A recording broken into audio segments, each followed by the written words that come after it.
couple of armchair GMs who have yet to be wrong with any of their Timberwolves takes. Right. It's Flagrant Howls with Phil Mackey and Kyle Theige.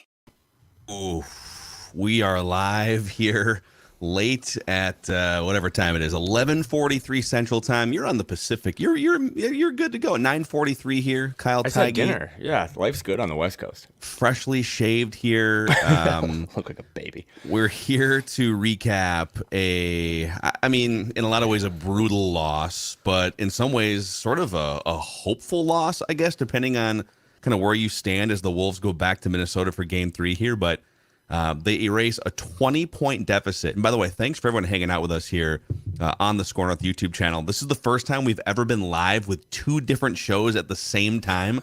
Judd's Hockey Show discussing a beatdown of the Wild by Dallas here. So unprecedented. We're trying to break the Score North YouTube channel. If you could click the subscribe button and the like button here, it'll help spread the word about this awesome community of Minnesota sports fans that we're trying to build here. But what's your main takeaway here off of this incredible game, this incredible second half that the Wolves just sort of ran out of gas in? Losing sucks. Like the moral victories aren't a real thing. To come back from, I think it was actually 21 points maybe at some point. So if you're mad, like you should be mad. People listening to this, tune in, like should be mad. But that's why you need to make the playoffs. Yes, you're down 0-2. I'm a big believer in the series doesn't really start until the home team loses. I think Target Center should have no roof on Friday. But that's why you make the playoffs. Because all I'll remember from tonight is that this is so far and away Anthony Edwards' team. He did it again. He just kind of, for the nerds in the chat, Super Saiyan mode. He just kind of, his hair goes blonde, and he just, when they were making that run in the third quarter, he sprinted like a running back into this 30-foot three, and as soon as it left his hands, you knew it was good. That was after the block too on Jokic, right? That whole sequence, man. We'll get into whoever you want, and the Wolves played 8 guys tonight. They lose by 9. Some questionable free throws at the end that might have affected the final score for some people, myself included. But he was just the best player on the court, and that's no shade to Jamal Murray, who finished with 40 points on 13 of 22 shooting. But he just has 41 on 14 of 23. He hit 6 threes, gets to the line 8 times, 2 steals, 3 blocks, only 1 turnover. He's 21. I know people hate the age stuff, but he's 21, and he just did it again. Like, he showed up again. If you want to criticize him, it's like, why can't you just do this all the time? Like, why do you sometimes look so lethargic in the first quarter? Are you hurt, whatever? He's clearly not hurt. I don't think at any point the rest of the series we should talk about him being hurt or whatever. Like, he's good enough to play. Yeah. He was phenomenal. Again, it sounds like a moral victory. It sounds like an apology. It's not. It's just that we haven't seen that in a while. Ever since he rolled that ankle in Chicago, we haven't seen this version of him. He's 21. Everything that ever happens moving forward with this franchise for the rest of eternity should be all about how does it affect this kid from Atlanta. Because he was far and away the best Wolves player tonight. I think he was the best player on the court all night. This was, God, it's so tough because I know there's a lot of fans that are not getting, I'm looking at the comments on YouTube right now, and we'll pop some of them on the screen. There are a lot of fans who are pissed. Absolutely. The way they started, the way they played. 100%. Their worst game of the year in game 1, and they played basically just like that in the first half, and they came alive a little at the end of the first half. And then the third quarter, fourth quarter, This has been the Wolves all year, dude. We've been talking about this. I feel like you kind of joked a week or two ago that if you look at even just the headlines and the tone of all the Flagrant Howls episodes, and we were doing 1 or 2 of them every single week the whole season, it was like there'd be one game where, oh my God, they've clicked, they've figured it out. Anthony Edwards, 3rd-year leap, Karl-Anthony Towns is back, all this, and then the next episode is, oh my God, how could you lose to blank, right? How could you lose to Detroit, to Charlotte? So you and I were texting during the game. This was the full 2022-23 Timberwolves experience, all wrapped up into one game. You had, I guess, the only thing missing was a blown double-digit lead. So maybe at some point this series you can complete the full Wolves experience in the series. But But to play like they did in the first half is mind-numbingly frustrating for fans, and I totally empathize and get that. But to see what Anthony Edwards did in the second half is also hopeful, not only for the series, but more long-term. Dude, he is 6 years away from his peak. Think about that. Yeah, I saw you tweet that. I like that. 6 years away from his peak. And so I'm trying to balance here on behalf of the fans. I'm also annoyed and ticked off about 5 or 6 different things. And I could talk about Karl-Anthony Towns putting up another clunker for 5 hours. But I think the biggest takeaway for me and the thing that sticks the most with me is that bright lights, sort of a hostile Denver environment, you're down by 20, and Anthony Edwards, with the encouragement of his teammates on the bench in every timeout, absolutely took over in a game in which you have maybe a 3-time MVP. You have Jamal Murray going off for 40, and you've got guys on your own team that are also highly paid $40 million players, and his star shined the brightest. And so I guess that is also my biggest takeaway. Call us homers, call us pie in the sky optimists if you want, but that was incredible to watch in the second half, Kyle. It's not as fun to do this when they lose. The last time they won, I just polished off a bottle of Pinot Noir, and it was a tough morning to then go wine tasting on Saturday. So you went wine tasting the Dude, day don't blame after me. the Don't play blame win? me. I didn't look at this on the calendar on the fridge. So again, I just really. You hadn't really seen this version of him for a couple weeks. You didn't know if it would ever come back, especially because he was wearing an undershirt, which is like the biggest faux pas for me in basketball. I don't mind if you wear like long sleeves in like LA Fitness runs or whatever, but when you wear an undershirt under a jersey, it just So kills he's me. like he's trying to hide the shoulder brace, right? Or the shoulder tape. Something, or I mean, I don't know, or else he's been hanging out with Nas Reed too much. But I just hate it. I know he did rip the sleeve off, He's ripped the sleeve off, which was kind of cool and shows how tough he is. No, I mean, Karl again had 10 points, 12 rebounds, 2 assists, 5 turnovers, 3 of 12. We can do that same song and dance. I don't know. At some point, you tweeted out his stats. I think in like 15 playoff postseason games. If you have those, that was really good. Do you want to do like a quick? We don't have to like do the whole episode. Just let's do a quick one. I don't want to bury him because it's just like at this point, I'm not going to focus on low hanging. Like I just want to talk about the kid and some other observations from the game. But hit me with that. Let's do a quick because the Wolves played 8 guys tonight, and that's all they can do. You and I would stump for a 9th, being Josh Minott. That's true. Some throwing down 360 dunks at shoot around or practice. That was so sick. Couldn't have used that for 5 minutes tonight, but whatever. So the starting lineup: Taurean Prince, foul trouble all night, but he gives you 18 minutes, 4 of 8 from the field. He went 3 of 6 from downtown. That's pretty much like if you would have said, "Hey, Taurean Prince is going to play like 20 minutes. He's going to hit 3 out of 6 threes," I would have said, "Okay, that's fine." Gobert actually winds up playing some great game-changing defense on Nikola Jokic in the third quarter. Yeah, let's put a pin in that. I want to talk about him in a sec. But he goes 7 of 11, 19 points, 8 boards, 4 assists. Kind of an energy guy, a spark guy. I thought he got called for a couple bad fouls in that game tonight.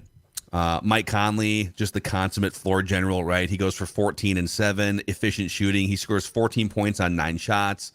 Anthony Edwards, 41 points, dude, on 23 shots. One of the most efficient performances of his career.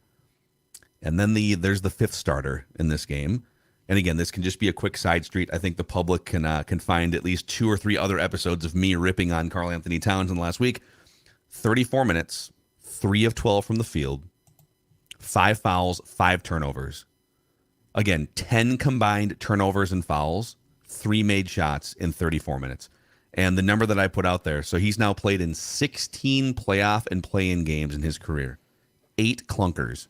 And by clunkers, I mean 6 of the 15, he has shot 33% or worse. And in 2 of the other games, in the Memphis series last year, he was in foul trouble all night long, made only 7 combined shots versus 9 turnovers in those 2 games. So again, that's 8 clunkers now for Cat. This isn't like subjective. These are just objectively 8 atrocious games in the 16 playoff and playing games he's played. And obviously the first 2 games of the series, I think if he shows up in the first game, they still get beat. If he shows up tonight, I think they win, and that's the frustrating part. Yeah, I did have in my notes that like he did lead the team in 12 rebounds. They were actually, I know I'm kind of reaching, but they were actually some pretty big rebounds. Like he was on the glass. I mean, Rudy only finished with 8. But again, just the offensive thing. They were down 7 with about a minute and 10 left, and they found Karl wide open in the corner. At that point, you just kind of have to hit him. Like you just, like when Michael Porter Jr. is open for a three and the ball moves around in their offense, he just hits it. And when Jamal, like the best of the best, you just got to hit those big shots. But yeah, his stat line is what it is. I thought, again, if you look at, they had 3 guys with 5 fouls. We can talk about that at some point too. Nick Busker says, "Jesus, Kyle." I like the other guy that said, like, imagine if Jaden doesn't punch a wall. It's true. Tonight was the night that one of the first things I was like, oh, okay, this is the time where it's like even if Jaden's hand looks like, a driver, like just put him out there, just guard. Who cares if he can't shoot? Kyle Anderson didn't necessarily spread the floor, but they really missed him because Mike Conley gives you as much as he can.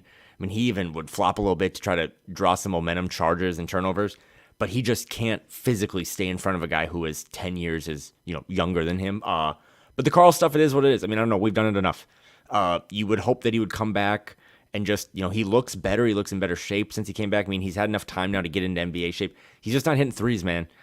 And you gave yourself the nickname of the best shooting big man of all time. Like, then you just got to back it up. But I don't know. I did want to ask you kind of your overall thoughts on, like, Rudy, because I had some maybe non-basketball thoughts. But, like, I don't know. He finished with 19, 8, 4 assists, 1 block. And he had 5 fouls too. Everyone had 5 fouls with like 6 minutes left in the game. Yeah, sometimes it's hard to tell with Rudy sometimes because the box score says one thing, and then sometimes the stuff you don't see in the box score can either be the value that he brings, or it can be the thing that sinks you. So, almost every game he's going to give you 13 or 14 points and 10 or 12 or 13 rebounds. But then the added value that doesn't show up in the box score, the Mackey stat, as we coined it back at the beginning of the season, where he's altering possessions, altering shots, he's frustrating opposing players, and there's not like a quantifiable statistic for it. I thought he was more that version than the other version where he still gives you like the 13 and the 12 and a block or something, but he's late on rotations. He's, for whatever reason, just like not getting hands in passing lanes and whatnot. So I don't know. I thought, and maybe like if you look at the box score too, he was actually the best plus minus of any Timberwolf. 39 minutes, he was a +6. Everybody else was a minus. So when he was on the court, the Wolves were at their best. And again, I thought his defense on Jokic in the third quarter, it kind of makes you wonder, why was Cat guarding Jokic for so much of this series? I kind of want to ask Chris Finch, dude. I think if you would have asked any of us idiots with microphones or any fan before the series, hey, does it make sense for Cat to get his lunch handed to him on defense, thus affecting his confidence and flow on offense and getting him in foul trouble? Does that seem like a good idea? Or maybe do you sacrifice Rudy Gobert and put him out to that's why he's here, right? To frustrate that's why he's here, opposing offensive big men. So I don't know. You tell me, and maybe I'm just overreacting. But I thought finally they figured out what to do with Gobert on defense in the second half. So I'm not calling you out, but I did see a tweet the other day when someone tweeted about how Ant was like, we should like muck it up and like have some hard fouls. And you had a funny quote tweet of it. It was like, Chris Finch got to figure some stuff out. I kind of thought they mucked it up in the second half. They did. And I tweeted out that like the Wolves could burn down my house and drive my Jeep into the Pacific Ocean. But if they play like they do in the third, I'd probably just be like, hey, it's a misunderstanding. They played with like a sense of, it's not dirty, but they just kind of mucked it up with Gobert or with Jokic, and like that was all led by Gobert. I know you're not supposed to get technical fouls. It's the playoffs. It's 1 point and it can hurt you. I kind of like that too. He ran away. Bad technical, but I think if we go back and look at this, Rudy Gobert seems like an interesting cat that we can dissect this summer or something, but he was so comfortable in Utah because everything was built around him for so many years. I mean, they drafted him and they kind of built the whole franchise. And he gets to Minnesota and they're going to, turn him into Hakeem Olajuwon or, all this stuff. And he's never really right. And then he would just do all those things. You know how many times people listen to this in the chat are going to be like, yes, I remember every single one, where he's like around the rim and he goes up and he just featherly tries to put the ball on the rim. It's like he's kind of like playing volleyball. And it's just like, dude, you are 7'3". Like, come on. Tonight, every dunk, it seemed like it was like he was doing pull-ups on the rim. He just seemed to play with an anger. And it's like, thank God. It's like game 86 now, but it's like his defense on Jokic was you're just never going to slow down Jokic because as much as you might not like, Phil, some of the Karl's antics or Rudy's antics or whatever, Jokic has a lot of Luka in him. He just is all over the place, flailing. And I thought Rudy just, again, kind of just not in a dirty way, but just kind of, they both were physical in a sense. It kind of reminded me of the Euro basketball stuff where they were just kind of cheap shotting each other for 40 minutes. And I think that really played a difference. Tonight you saw a Nuggets team that got a little rattled. And if nothing else, again, they're down 0-2. I get it. They're down. But if nothing else, you might have found a little formula that like, and this goes back to, I don't know, man, March Madness, like a 15 versus a 2. Just find something that you're good at. And the Wolves are good at having Anthony Edwards. And then just muck it up. Like just, don't do dirty stuff. Don't do like flagrant fouls, but set the tone. That's what Kyle Anderson does all the time. And he was running through screens. Every starter on the Nuggets fell down at some point because Kyle pushed him over. And again, I just kind of like that because the Wolves, to everyone's frustration, they played 6 quarters of just being like it's a preseason game or like, hey, we're just so happy to be here. And like there was no heart. I thought they showed real heart in that third quarter. They outscored them 40-23. A little, obviously, too little, too late. But after game 1, I didn't really know what to say. Like, it's like, yeah, they didn't do anything right. No one looks good. Trade everyone. Tonight, you at least learned, like, all right, if we just give number 1 the ball and we just kind of muck it up on defense and be physical with Aaron Gordon and be physical with Jamal Murray and make them think about it a little bit, you can steal a game. And if you win game 3 on Friday at Target Center, which I know no matter what this team has shit the bed this season on so many different occasions, I know the fans are going to show up and that place is going to be loud. And if you win that game again, it's a series. So tough loss, but I just thought Rudy was really good tonight. And I liked his I actually liked his theatrics a little bit. Yeah, this was probably just considering the task at hand and the stakes. This was one of the better Rudy games of the season. Mm-hmm. I'd have to kind of think back because he's had some 20 rebound games and he's been Rudy. But so by the way, I'm just kind of following on Twitter here the post game. So Charles Barkley is just savaging Karl-Anthony Towns right now. I'm just paraphrasing this from people's summation, but apparently he called Cat out for more turnovers than made baskets. And then he said Cat has, quote, useless height, meaning he doesn't use his height in, a powerful advantage. That the halftime, I don't know if you watched the TNT halftime, but those guys were basically lamenting the fact that they even had to watch these 2 Nuggets Timberwolves games, that the playoffs have been bonkers so far and these great games and superstars. And then you have the Nuggets and the Wolves, and it mostly turned into, the Wolves have been non-competitive. So I guess here's my question to you going forward now. So yes, they are down 0-2, but you do have to feel good about what they unlocked in the second half. They haven't lost a home game yet. It's very feasible they could just win game 3 at home, and now it's a series, right? I don't think that's an unreasonable thing. They've beat the Nuggets 5 times in the last 2 years, including a bunch of times without Cat. You could argue they haven't really played with Cat the last 2 games. But somebody asked me on Twitter, hey, Mackey, I saw your hot tub take Wolves in 7. How do you feel about that now? I said, honestly, I don't feel great about it because they haven't won a game yet, but I'm not running from it. I'm not bailing on it, Kyle. If they win game 3, I might double down with another hot tub take Wolves in 7. We'll see. So where are you kind of at now after consuming that second half for the rest of this series? I wasn't feeling good about it either because I just didn't expect to see you shirtless on my timeline the other day. Like that just came out of nowhere. But hot tub takes are, I think you might have to trademark that. Some people did say, they had to wipe their eyes. Is that Ryan Gosling making Wolves predictions in the hot tub?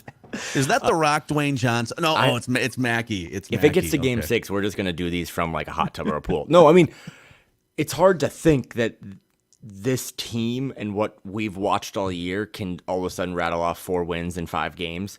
But I mean, I don't know. It's just like, again, if you just remove the Wolves and the Nuggets from it, for example, like the 1 seed usually wins the first 2 games at home. You know what I mean? Like, I know this playoffs has been there's a little more and then parity. They usually put the series away in 5. So right, exactly. But you saw a little bit, again, if this would have been a carbon copy of game 1, I would have been like, let's just maybe end it in 3. And that way we all get a free Sunday and the Wild are on, like we can watch my Kraken. They showed you something tonight that it's like, okay, if we just give the keys completely to the kid and then just all rally around him. Also, too, like, Phil, I know you're watching this and you see this in the game, but when Ant's on a heater, it is like your friends at a roulette table or something that just, they're all like getting around you and they're all feeling hyped up about it too. The Wolves don't like that's not Karl. That's not there's no one else on this team that like when they start going, everyone's like I mean the whole bench was standing up for the whole third quarter because they wanted to get the best view they could of watching whatever Ant was going to do. So, in fact, it's been a while. What Kyle. are you doing? Oh my God! It's been a while. It's time for some Anthony Edwards stat porn here on Flagrant Howls. I think I know what you have. Tell us though. This is a good one. This is from the NBA History Twitter account. Yes, sir. Anthony Edwards, 21 years of age, 258 days into his 21st year on Earth. Is that how the math works? Yeah, I think so. I think good so. enough for me. He's the youngest player in NBA history to record 40-plus points and 5-plus threes made in a playoff game. That's right. No other player in NBA history at this age has gone for 40 and 5 threes in a playoff game. And there is your Anthony Edwards stat porn on Flagrant Howls. That's a really good stat, though. Like, I just saw the Wolves PR tweet retweeted that. Again, I can understand that some may think that this is apologetic or just grasping at, hanging banners for participation trophies. This is why it matters. Like, you said it earlier about Karl's stats in his playoff games. You're starting to see, like, Ant has what now? 8, I think, postseason games. How many times does, like, at 20 and 21 does, like, oh, bleep, like, that's one of those guys. Like, that's one of those performances that you remember and like that you see from the guys that make All NBA that are the considered 5-10 best players in the league. It's just incredible to watch. He did it. If you go look at his shot chart, I think he had like 6 threes, but he also had 3 he hit a fadeaway jumper on the baseline that I think he might have yelled woo before he shot it because he knew it was going in. And Michael Grady said Jordan-esque. It was a very that sort of mid late 90s Jordan, and he does. We've pointed this out. He does look like Jordan with hair. Yeah, physically. Yeah, and that was a very Jordan-esque baseline fadeaway. But then on his shot chart, like he also got to the rim. I think he had seven shots, 7 made baskets around the rim. He would just kind of. They went to a lot, kind of getting the exit zones. They went a lot more pick and roll tonight. I mean, they kind of got away from the Finch flow offense, which is like, oh, hey, cool. That would have been awesome to start in November, not April. But he just looked so comfortable. He's like, I don't care if Rudy's around the paint. Like, I don't care about anything else. Like, I'm him. Like, I'm just going to get to my spots. We might not be able to guard Jamal Murray, but there was no one on the Nuggets that can guard him. I don't care if it's Aaron Gordon, KCP, Bruce Brown. Like, no one can guard him either.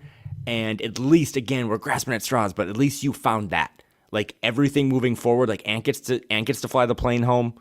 Ant gets to be the first one to eat. Like, Ant gets everything moving forward because he's the guy that can not only get you 40, but can also, dude, that block on Jokic when, like, he, like, cuts and Rudy's kind of stranded out there, which I thought Rudy was actually in kind of good position, but Jokic cuts, and then he just comes and dude, and he's like 1/3 the size of Nikola Jokic. Like, Ant's so big, but Nikola Jokic is Godzilla. Incredible stuff. But yeah, 21 years old, and to put up stuff like that, pretty impressive. What else did you, I don't know, you got anything else? I was just happy that Rudy got a T. That made me happy. I'm not gonna lie. I feel like, okay, was he running at an official? To me, he was running away from a frustrating situation, a very ticky-tack foul. Maybe he yelled something, but if you're running away, of course, it wasn't Ed Malloy on the court tonight.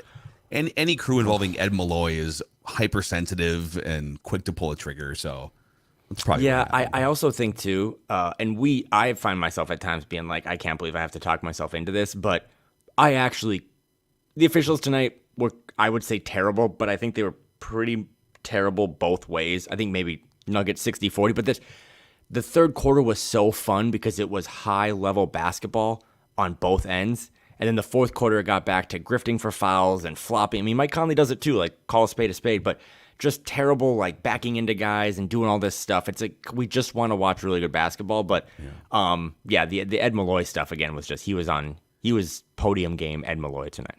I will say just a couple other things on Anthony Edwards. I loved how much he attacked the rim. He's just Yep. Sometimes the missed layups can drive you a little crazy with him, but tonight there might have been 1 or 2, but he was mostly just nails, just Euro stepping, plowing his way through traffic like a running back. He did get some whistles. He got to the free throw line 8 times. It still feels like sometimes he goes under whistled because right. Dude, he's absorbing so much contact. So he'll take a bump in the lane, like a body check, and he'll still get the layup up, and he'll hit the ground and kind of put his arms up because he felt the contact. But it doesn't look like if you watch it at full speed, it doesn't look like he was hit. And then the replay shows, oh, he actually ping ponged off 2 bodies. Those were definitely blocking fouls. So I don't know. Anthony Edwards, again, is 6 years away from his peak. And in today's instant gratification, social media, I am guilty of this as someone who talks for hours a day on a microphone and as someone who grew up with basically the 1991 Twins World Series I was 5 or 6 years old. So yeah. I have grown up and I want a title from someone. So I'm impatient too. But no matter what happens in this series, and again, call us homers, call me Pollyanna, I'm going to be mad at Cat. I'm going to rant about him if he keeps doing this, rest assured. But the fact that Anthony Edwards is going to be on this team for he's going to sign probably a max contract this offseason that's going to carry him another 5 or 6 years. This is a slow burn. Yep. It's going to be a slow burn. Maybe they haven't figured out the pieces around him yet. Maybe, by the way, we can address this. Tim Connolly might not even be the guy putting the pieces around him going forward because there's some reports. He's from Washington, D.C. That job just opened up. Can you imagine? Let's say they get bounced in 4 or 5 games here and it just puts a stamp on a buzzkill season. He makes that trade a year ago. They take a step back and he says, thanks for the doubling of my paycheck. That would be so savage if that dude went to the Wizards after 1 year, making that trade and then bailing 1 year later. If Tim Connolly within 24 months goes from Nikola Jokic to Anthony Edwards to Kyle Kuzma, then we should just drug test him. Like we should check him out because if that man wants to do that, I understand everyone's from somewhere, but if he wants to go dig out that Washington Wizards franchise, good luck. I not to self-promote, but as someone who just recently got a promotion and took a new job, shout out to me. Look at you. I would have no problem quitting that job if the Wolves would like me to run the team because I would just pay Jaden and Ant and then give Josh Minot a lot of minutes and probably trade one of my big guys. What would your emotions be if it was announced in a month from now, hey, Tim just really wants to go back to Washington, D.C., yeah, he just feels like it's a better fit for him and his family. If he left and became the Pobo of the Wizards, what would your emotions be on that day? Phil, I've told you since last July, the whole point of this pod is to not get canceled or have it affect my personal life. So I'm not sure I'm ready to comment on that. But I don't know. We'll see. I mean, we got a shout out to Mackey and Judd. Doogie was on this from the start. He said that if a job opened up in the East next year, I think everyone was shocked that it opened up this year. I don't really know how Tim Connolly gets out of a 4 or 5 year deal after year 1. I know there's some stuff maybe in year 2 he can do, but I don't know. Again, I don't know if I got to fly on the team plane and make a bunch of money and wear the team gear and I watched Anthony Edwards at 21 do what he did. If I was like, yeah, you know what? I'd rather go try to build around Bradley Beal and live closer to Maryland. No offense to our Maryland listeners, but they have great crab cakes. If you're a crab cake guy, you get $9 million a year and maybe a potential stake in ownership. You can probably have crab cakes delivered to your front door. So that guy shouldn't have a problem. But no, I was just looking at the box score still, and there was that one play. Again, it's not all. We just went 30 minutes on Ant. Still some stuff. Let's do another 30 on Ant. Screw it. There was that one play. And I really have to, because we're going to get into this, because they're going to probably lose the series by mathematical percentages. But they had that weird spot where Finch had a really good challenge in the first half to keep Ant alive. Mm-hmm. When he gets that 4th foul, it's a block, 3rd foul. There's 1 second left on the shot clock. The Wolves have no idea what they're doing. Taurean Prince switches off at the last second, and Jokic hits a 3 that was kind of not very often, Phil, do you challenge a made 2, win the challenge, and then give up a 3. But we're going to, because I saw it again in the first half, and we'll probably talk about it next week and this weekend and stuff, the Fire Finch stuff. Every time I watch Ant do what he did, I just want to remember that, if you don't think this is going to work, let's examine this summer, and that's what the value of the playoffs is, and see why it's not working. Because Monday and Tuesday when this team was practicing, I was talking to Dane, and you can see like all the video stuff. Like Ant literally just said on Monday that he thinks Chris Finch is the best coach in the world. Now, probably not, but if that man wants that guy to coach him, and I just said that he should fly the team plane home, like I'm a little hesitant. Again, we'll talk about that down the road. But I'd fight you on that because I don't want a 21-year-old who's never been coached by Spoelstra, Tyronn Lue. He doesn't know. I like that he's vouching for Finch and he's not creating friction. But an adult in the room might say, "Hey," because this is what happened with Cat for a long time. It kind of felt like they were placating a little bit. Well, Cat really likes Ryan, so let's put Ryan in as the head coach because those guys get along. Well, okay. But then, if they fire Ryan, is Cat going to get mad? No, Cat actually loved Finch when they brought him in. So if an adult in the room thinks that there's a better coach for Anthony Edwards, I think everyone should be open to making that happen. No, and that's smart. You're smarter than me. My thing is that if you fire Finch, and we're not at that point now, we'll talk about that in a week or so, but if you fire Finch, to me it says that you're then doubling down on running it back and trying to make two bigs work. It's kind of my thing. It's like, what if the two bigs is the thing that just doesn't work, or one of these guys just isn't a winning player or is aged out or whatever? Like, I don't want to start making other mistakes that aren't directly related to like, hey, let's cut off my arm. But it's like, actually, dude, you have one lung. Like, let's fix the lung, right? Like, let's focus on what's actually the problem. But that was something because I saw Ant kind of praise Finch the other day. But they still, that first half, those first 24 minutes, they'll keep you 6-5 in the first couple minutes of the first quarter, but they just give up these massive leads. They look like they don't know how to play basketball. Taurean Prince, who I think you said he had a pretty good night. He moved in the starting lineup. He had that foul on Michael Porter Jr. to start the really fourth. Bad. He also didn't he space out too there. He left Jokic wide open at the end of the shot clock for a three at one point. He just hasn't been right. I don't know, mentally he just has not been the vet that you would hope for him to be out on the court. I don't know if he's just trying to kind of fill a Jaden role and a TP role at the same time, but he just had a couple moves that's like the Wolves went into that third quarter. I mean, Mike Malone was literally swearing at his guys in that huddle.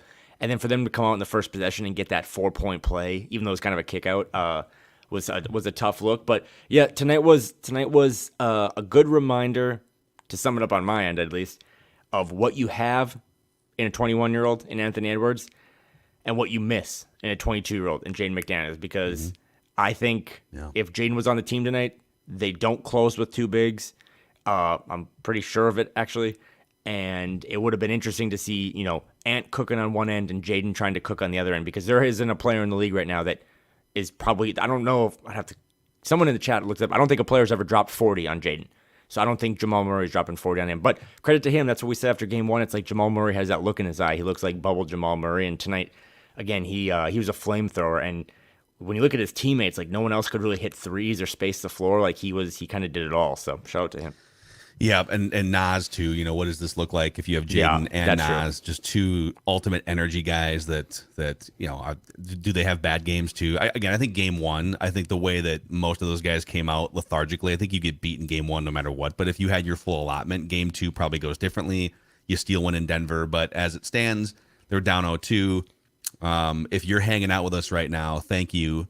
Please click the subscribe button and the like button on the Score North YouTube channel. It helps spread the word about what we're building here at Score North on Flagrant Howls. We also have a live, I think it's still going right now, a live Judd's hockey show on the Score North YouTube channel. So we're here hanging out with you as the clock goes past midnight Central Time. So I have one final thought here that we haven't gotten to. It has nothing to do with the Timberwolves game tonight, but D'Angelo Russell went 2 for 11 in the Lakers loss. He now is shooting 34% in 13 career playoff games. Oh. And I'm not saying this to bury D'Angelo Russell. I'm saying this to bury the people that called me and anyone a casual who dare suggested Mike Conley was a better fit for this team. You were wrong. And you're the casual. Anyone listening to this knows that I'm pretty much an idiot. But I watch these games with my wife. Unfortunately, I don't know why she does it, because I'm terrible to be with. But she pointed out to me, she's like, man, the Wolves probably would have won that series last year with number 10. And I was like, well, that's a really good take. They probably would have won that series last year against the Grizzlies with Mike Conley. He's phenomenal. There's no way a guy that's older than me should be running around screens like he does. He knows when to hit big threes. He knows when to hit that floater. He's really now the only one other than Kyle who knows how to unlock Rudy. He was fantastic tonight, and D'Angelo Russell was quite the opposite of that. So it'll be interesting. It'll be interesting to see. I think Finch found a couple things tonight. He's basically just trying to not play Rudy and Karl at the same time, which is, I don't know, man. Could you imagine? You overpaid for this house we've joked about for 9 months. It's like, imagine if you're like, hey, we got this house, but we know we overpaid for it, but we can't open the garage door past 9. Like, that's kind of what it's like to not play Karl and Rudy together. It's just like, you did all this stuff to get this, and now it's like you're not trying to do it. But we're married, but we really need to only spend about 3 hours out of 24 together, or it's just the marriage is not going to work. So that sounds so great. we'll wake up in the morning, maybe hang out for like 45 minutes, and then watch a Netflix show at night. Otherwise, we cannot be together. I haven't worked here long enough, but I would say that if, in the honor of write that down, I just have this feeling that if they're going to look at the tape and they're going to be like, I think mucking it up might have worked. I think elbowing Jokic in the face, just rattling him a little bit. I mean, because that's the thing too, is he just plays on cruise control because he is a Porsche that just drives at a high speed. He is so good. I mean, he is really good. He's a tough hang, I'm sure, but he is so good. But when he's a little jolted, or when he's a little off his game, or he's falling down, or he's doing what you don't like about Karl, right? Like turning to the officials and getting on them. I think Jokic fouls out on Friday. I think they're going to hunt him and pick and roll even more, make him work as hard as he has to on defense. And I wouldn't be surprised if the Wolves maybe get a little better whistle on Friday, and that'll change everything. But yeah, you got to win Friday. I mean, Friday is the must-win game. Yes, you would play on Sunday. If you have tickets, you can still go, but you lose Friday, it's over. So we'll see what this team has in them. Again, when you have no expectations, they surprise you, and you ask them to get the garbage. They just throw the trash on the floor. So that's the new slogan here. Just have zero expectations for games 3 and games 4, and maybe they'll surprise you. 50 is nifty too. Don't expect anything. Well, thanks to everyone for hanging out with us here. We appreciate it greatly. And we're going to be back at you. So you're going to be in the Twin Cities for games 3 and 4. Yep. I hear there's other luminaries coming to town here. It's going to be a fun, festive weekend. Hopefully the Wolves can make it more than a 4-game series, but you likely will be doing the post-game shows with me from courtside or the media row after game 3 and game 4. So we'll see. We'll see how that goes. Yeah. I'll try to remember. I'm not very tech savvy, but I won't have a hat on. I'll have some hair gel, a free water. Oh, classic Kyle. And maybe they'll win. Maybe they'll win. But yeah, I really at halftime was like, ugh, what's the cancellation policy on Delta flights? But that third quarter is all I need. I'm a sick human being, Phil Mackey, and all I need is 12 good minutes of Timberwolves basketball, and I'm willing to spend my whole weekend in Minneapolis. So let's get it. Man. All right, for Kyle, I'm Phil. This is your favorite Timberwolves lifestyle podcast, Flagrant Howls on Score North.